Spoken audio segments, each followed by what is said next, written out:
So I entitled it Cardiology in Europe, actually beyond Europe, because what we're going to discuss here goes for everyone. Cardiology in Europe, the ESC, as we are here all together part of this ESC. We speak about mission, vision, threats, and the opportunities. So what is the ESC? It is what you are, what we all are together, a volunteer-led, not-for-profit medical society. All our members are healthcare professionals, ESC volunteers, world-renowned experts. And together we have a source of high-quality, evidence-based science, which ensures objectivity, transparency, and integrity. Key words nowadays. You ask yourself, who is ESC? Who is ESC? A global society that identifies cardiovascular trends, that addresses and looks at inequalities and shares best practice.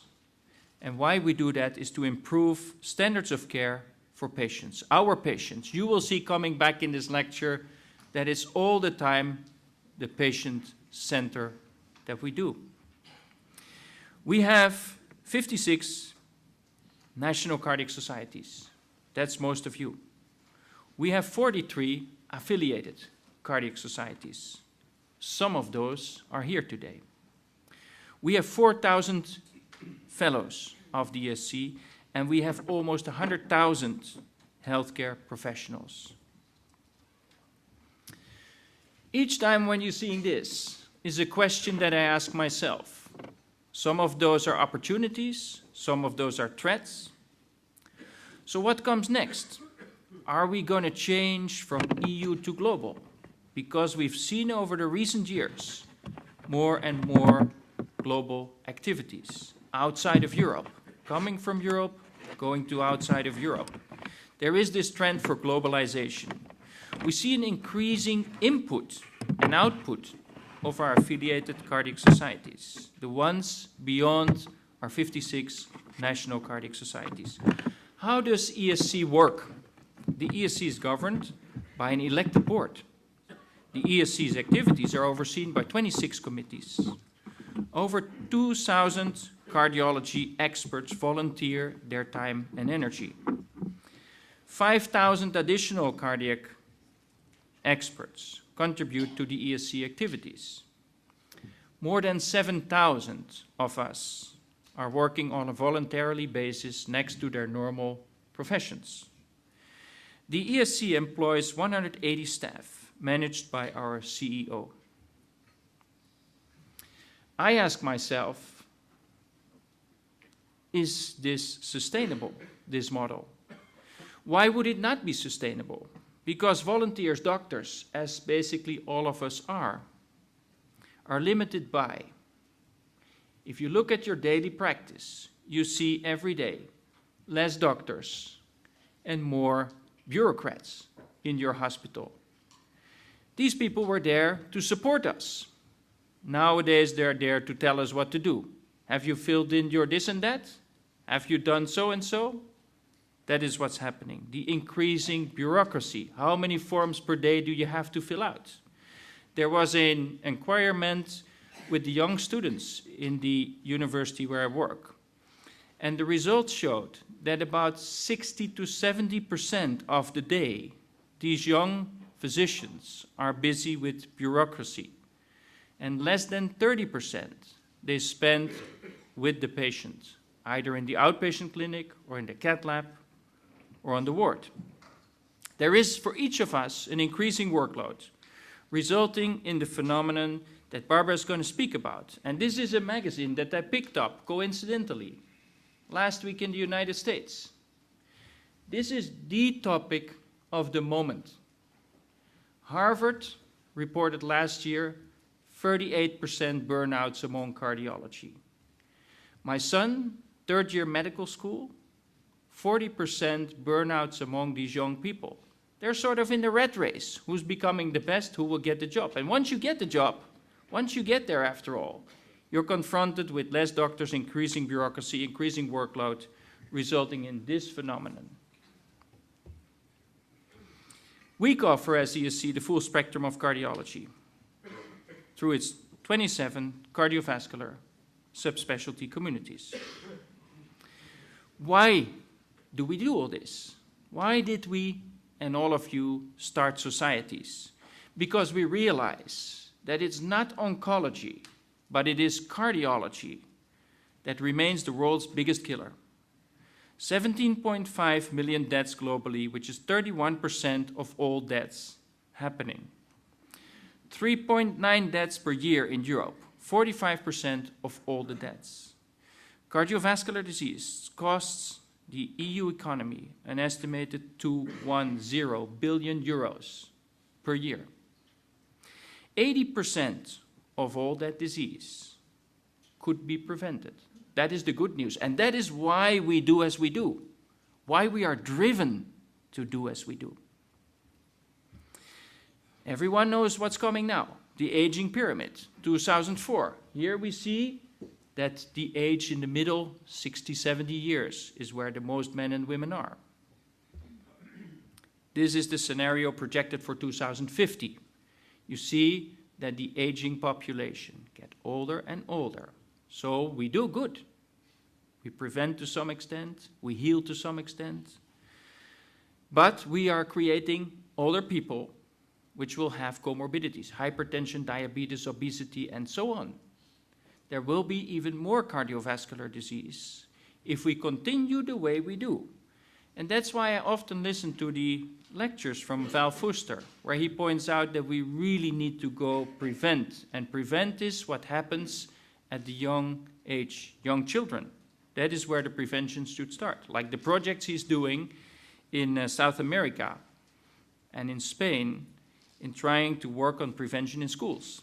And that is also what I think that we should go and focus on to some extent. In combination with all this aging population, with more comorbidities, and also our new innovations, the healthcare is going to be costly. This is the projected potential healthcare expenditure growth by 2040.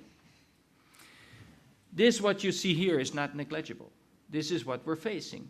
And this will make our life good because we got lots of possibilities and technologies that will help us treating these patients. But we will also have to deal with these costs as a society. I ask myself, financial affordability. Who's going to pick up the bill for these costs? Is this sustainable? The main issues, therefore, of the healthcare as I see them is patient access. Patient access, as Panos Vardas sometimes says, to new pharma and new medical devices. Last year, the CANTOS trial was presented at ESC. A lot of these drugs are going to be very expensive. So can healthcare systems afford that? Affordability. Can healthcare systems sustain that eventually? Sustainability. The mission statement of ESC, and I think as you have it in most of your societies, is to reduce the burden of cardiovascular disease. Cardiology in and outside of Europe have one common goal, and our core strategic objectives can be summarized as follows. We advocate. Together, we advocate for quality of care. We apply standards and guidelines. We disseminate through our congresses, to your national congresses, through the main ESC Congress, in the United States, American Heart, ACC. We disseminate high-quality scientific knowledge. We build a community of cardiovascular specialists. And again, the patient is the center. We serve the interest of our patients. And we do that by working with patients, but we do it also by not looking at patients just as I learned once recently when I was in China, that a Chinese patient said, I felt when I went into this big hospital as a broken machine.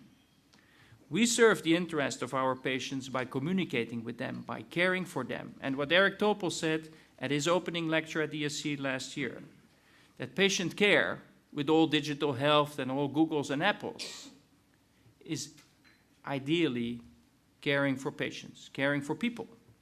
and we work together to make a difference. The core activities of ESC are the follows: constituent bodies, national cardiac societies, associations, working groups and councils, international affairs, affiliated cardiac societies, education, Congress, SKL, online learning, guidelines, journals, all of that is part of ESC. We have moved during Fausto Pinto's presidency with the initiative of Panos Vardas to move to Brussels. We have now a second office which is focused on advocacy and policy making, because we see that the game is becoming more and more political. And if we don't interfere, we here, and you in your countries, if we don't interfere, we will not get where we eventually want to be. National cardiac societies, almost all of you as you sit here, are the backbone of our society. We have leadership meetings with you, and the vice presidents come to see you basically every other year.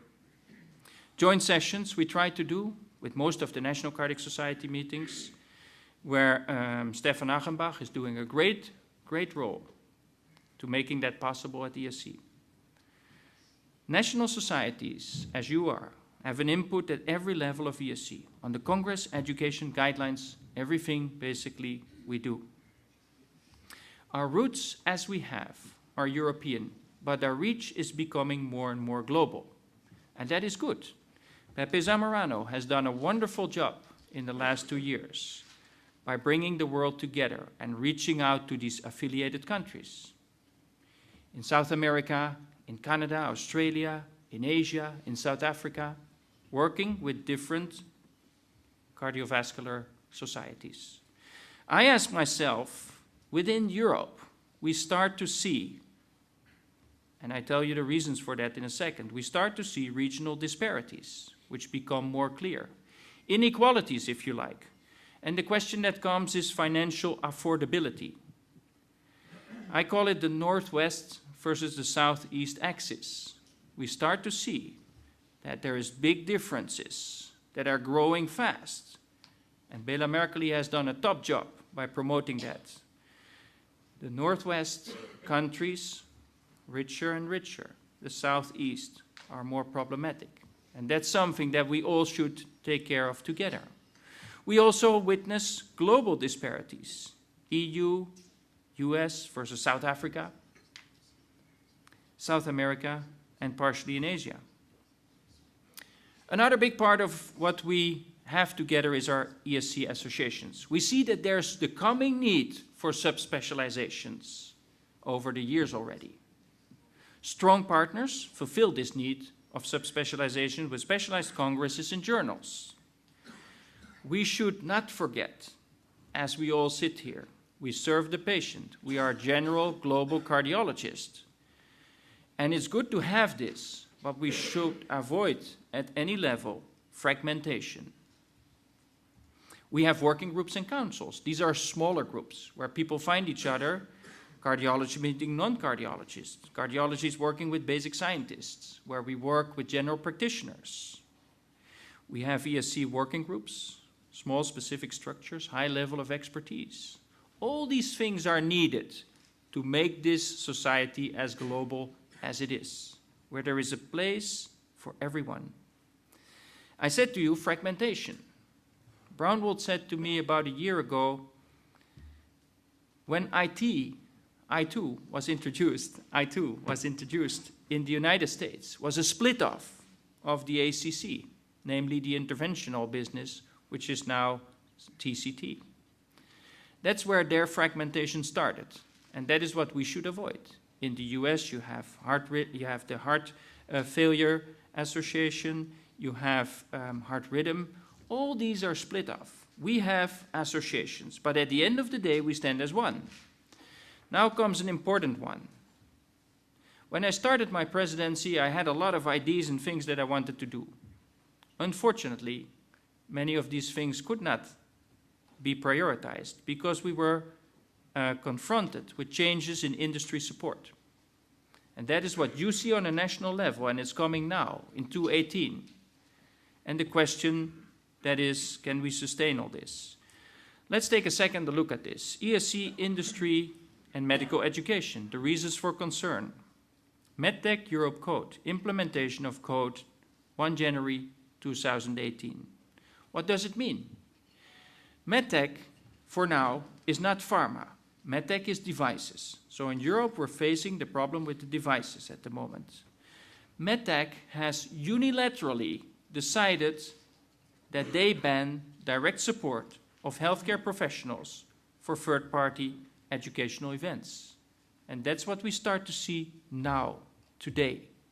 And fortunately, we started to work on that 2 years ago. Why do they do this? One is reducing spending. They don't say it as such, but it is happening as such.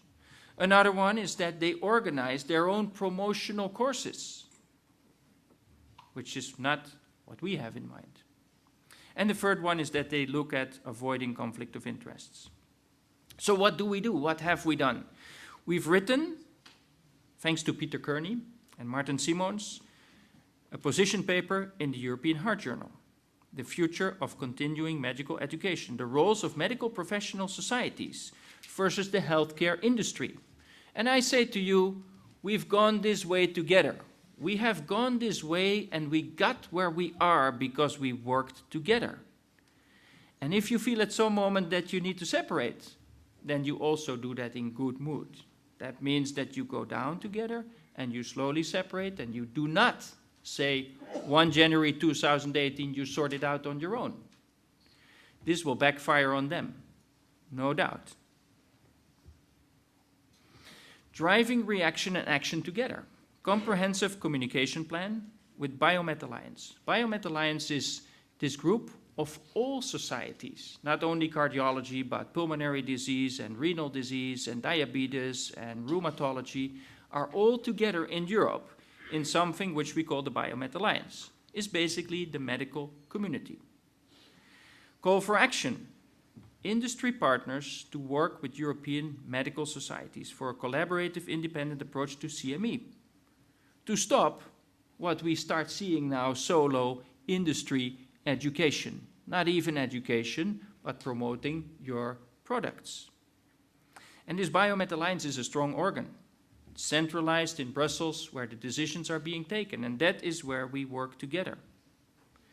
We need all of you, as you sit here, to share this European Heart Journal publication with your members, to create awareness with your members, to share this with your local regulators, to share your contributions, your feedback with us. Together, we stand stronger and we will survive this episode. Not even we will survive. If it doesn't kill you, what a good friend said to me, it makes you stronger. Focus for now and for the future. Membership, education, advocacy, representation of the community. That is what we do at ESC. That's what you do at your national level. Let's talk about membership. Intensify our collaboration with each and one of you of the national cardiac societies. Connect with the associations, connect with the working groups, and connect with the councils. Develop this concept of personalized membership. That's what most of us are doing now. We tailor the needs of the individual members to the ESC products. The younger generation, as we see coming in, they have different needs. They don't want a global membership. They say, I like to take this like in the supermarket, and I take that, and I need that, but I don't need all the rest, which is good. You tailor what you need. I ask myself again, EU inequalities, affordability, industry support, because in all these things were used to industry support. Personalized membership.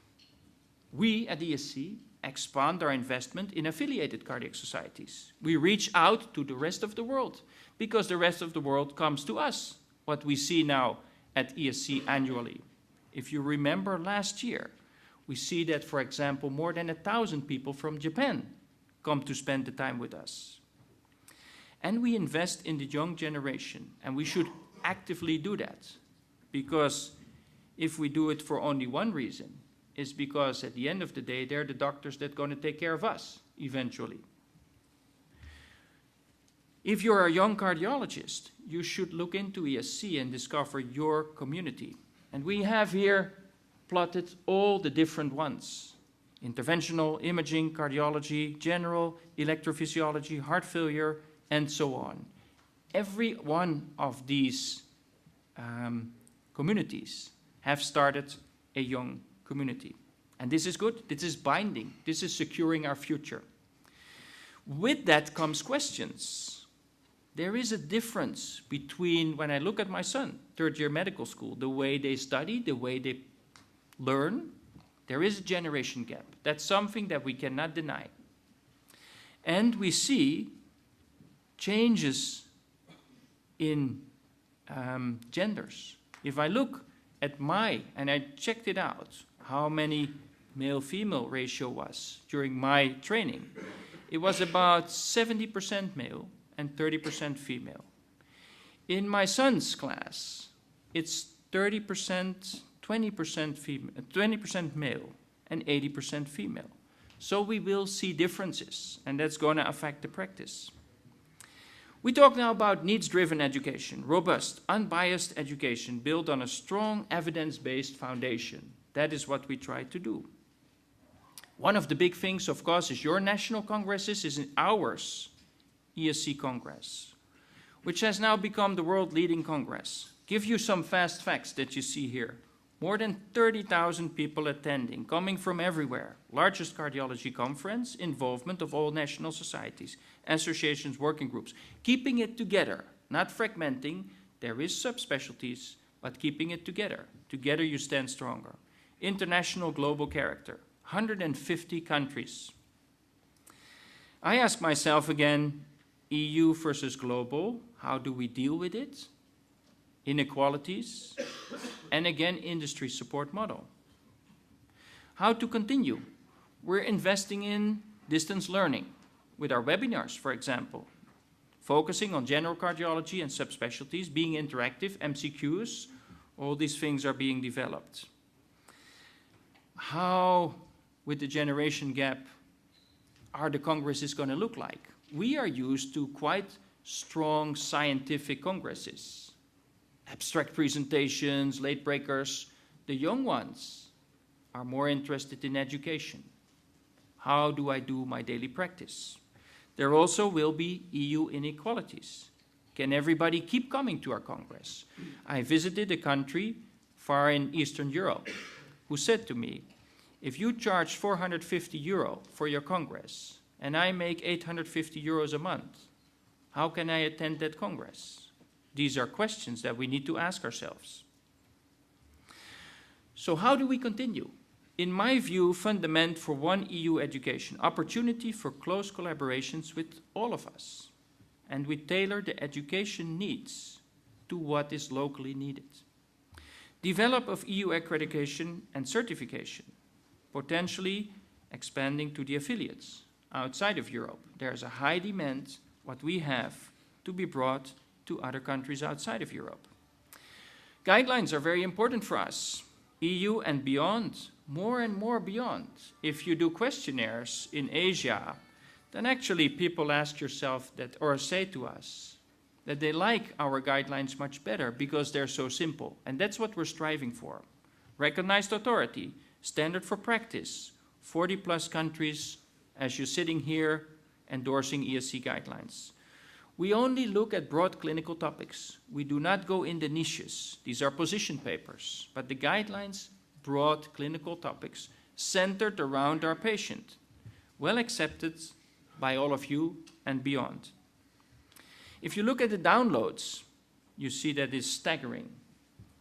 And what we see now has doubled as compared to the last year.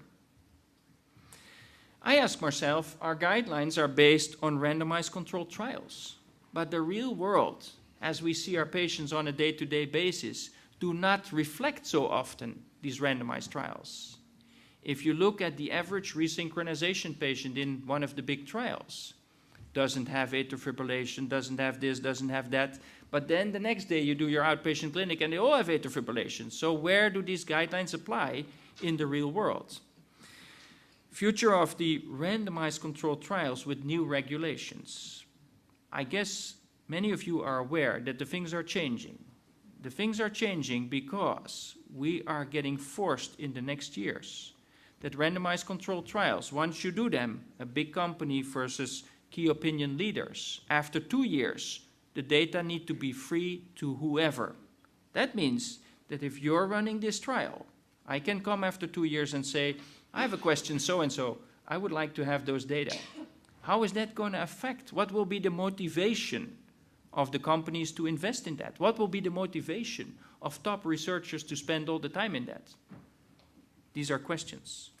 What are answers? Answers are that we could potentially work with registries, as you see in some European countries, very strong. I look at Scandinavia, I look at the UK, and ESC is doing this. This is the Euro Observational Research Program, run by Alec Vanyan at the moment, doing a great job, representing real-world data.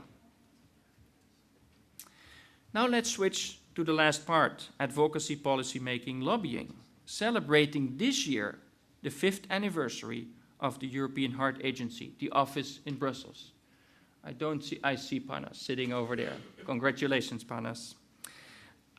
Brussels office, the Center of Advocacy, European Heart Academy, European Heart Health Institute. One of the projects that they started there is this Atlas of Cardiology, and I guess by now all of you know what this is. It serves as a common database. You made it with all the data from each and every one of you. I remember that I called Martin Simons to ask for the Dutch Cardiac Society to give us the data. I did that for the Netherlands. Many of you did that for your countries. It serves as a common database. You made it, you have access to all the data, work with it. When I started in 2016, and the time goes faster than you think, is what John Mackenzie taught me, I had this view in mind, to stabilize, to protect, to further develop what these 3 people have done. They did a great job. I just continued in their line of action. And this one you know, because I've shown it to you before. My view is that in a big society as this, you can see it as a big ship like that. And I used to know somebody who was driving these big ships. And he told me, he died unfortunately, he told me, if you make more than 1 degree change in your direction, this is what you get. So I took that at heart, and I made very, very little changes in ESC. The challenges of ESC: maintain a healthy financial situation, maintain our worldwide recognition, avoid, I said it many times, fragmentation, and avoid loss of focus. And therefore, Isabelle Bardinet and her team, I see Mike Morrissey at the end, developed this: strategic drivers, advocacy, research, education, Congress, membership. This is where we put the focus, and that's where all of you in your countries put the focus. I end with this, the 3 threats for medical doctors. Increasing bureaucracy is a fact. Go back to your place and do the questionnaire and see how many present with burnouts. And you feel it. No more interaction with industry, in the worst case. Education. But if we stop with education and we stop with working together, we will stagnate innovation as well. The last one is a great opportunity. Interference of e-health, but it's also a big threat. Googles and Apples. This slide I got from Stefan Achenbach. This is one example of that. This is the projected future of imaging. Some people say in 5 years there will be no more diagnostic radiologists because those data are fed into a computer and the computer is going to spit out the diagnosis, and they do it better probably than we do it. Now, I tell you this small story that I got from Greg Stone, and I've said it a few times, and I think it's a great article that was published, very short article. There were photos there that were shown to computers. And these photos were taken from blueberry muffins, from the top down, and you see this round with the black spots in it. And then they merged these photos, they put together with headshots from Chihuahuas, these little dogs with 2 black eyes and 1 black nose. So you see it in front of you, right? And they gave it to the computer, and the computer could not differentiate the Chihuahua from the blueberry muffin. So there is still hope for the radiologist.